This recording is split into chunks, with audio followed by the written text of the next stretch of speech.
ជំរាបសួរសួស្តីបងប្អូនទាំងគ្នាថ្ងៃនេះយើងមកដាក់ចំណីត្រីដូចដើមបាទដាក់ចំណីត្រីដូចដើមនេះថ្ងៃនេះថ្ងៃទី20 ខែ 5 ឆ្នាំ 2025កូនត្រីរបស់យើងកូនត្រីដែររបស់យើងក៏ដាក់បានប្រហែលជា25ថ្ងៃហើយបាទ25ថ្ងៃហើយអាណាធំក៏ធំឥឡូវបំបែកបានប្រហែល200-300 កូនដែរតែបំបែកអាធំមកប៉ុណ្ណឹងក៏ដៃណា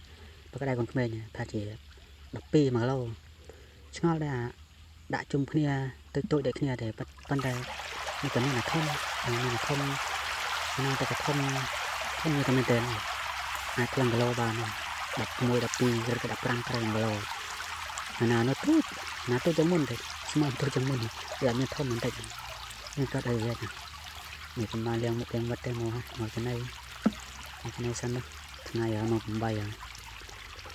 ងើបយូរបន្តិចអត់នឹងក៏បានបាត់សម្លេងទេដាក់ឲ្យសម្លេងធម្មជាតិនៅដូចដើមបានបាត់សម្លេងទេនៅសារតែបាត់សម្លេងទៅវាមិនសូវល្អមើលមិនសូវ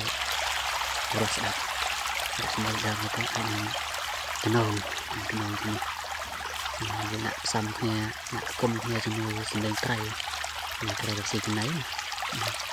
ទៅសម្លេងត្រីផងវាសម្លេងនៅខាងផ្សំគុំគ្នានៅនេះដាក់សម្លេងទៅអ្នកសាត់សម្លេងខ្ញុំមកវិញខុសសម្លេងខ្ញុំមិនសូវល្អទេសម្លេងវាប្រកំផ្សំប្រគុំគ្នាលក្ខណៈជំនួយសម្លេងយកសម្លេងត្រីមួយជំនួយសម្លេងត្រីស៊ីចំណៃមួយជំនួយហ្នឹងបងប្អូនធ្វើម៉េចទេទៅតាមដំណើរហ្នឹងសម្លេងទៅពេលនេះមើលសัตว์ក៏មកយំតម្លង់ទៀតអូដល់ក៏ទៅចូលកណ្ដាលព្រៃកណ្ដាលដុតកណ្ដាលព្រៃក៏សัตว์តម្លង់នឹងគ្រូក៏លេបញ្ចូលណាឃើញវាសម្លេងក៏យន់គេវឺវ៉ាពេញណាពេញណៃពេញតែព្រៃពេញតែស្រែចូលហើយណាក៏តំណងអញ្ចឹងណាយើងក៏ត្រូវយើងក៏ស៊ីចំណៃបោះបាយទៅខ្ញុំក៏ធម្មតាទៅនឹងគ្នាតាមនៅគណៈវាតាមតាមតាទៅនេះនិយាយចិត្តជិតណាស់តាមតាទៀតខ្ញុំថាមកបានទៅចិត្តសាទៅទៅនឹងដំបងទៅតាមតាមដល់ខុសនឹងក្រោយខុសមកខុសបោះចោលក្រោយយកចាស់ទៅស្ដាប់បានក៏បានទៅនេះทำអត់ដល់ស្ដាប់មកនឹងធ្វើម៉េចនេះនិយាយចិត្តតែចាំមាត់អូដល់ក៏និយាយលេងស្ដីតើអីទេលេងសើច្បាស់ក៏និយាយចាំមាត់ទេ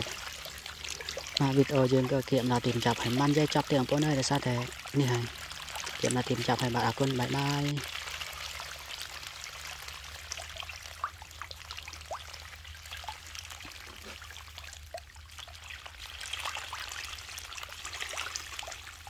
អរគុណដែលបានទស្សនាបាយបាយជួបគ្នាក្នុងคลิปវីដេអូក្រោយ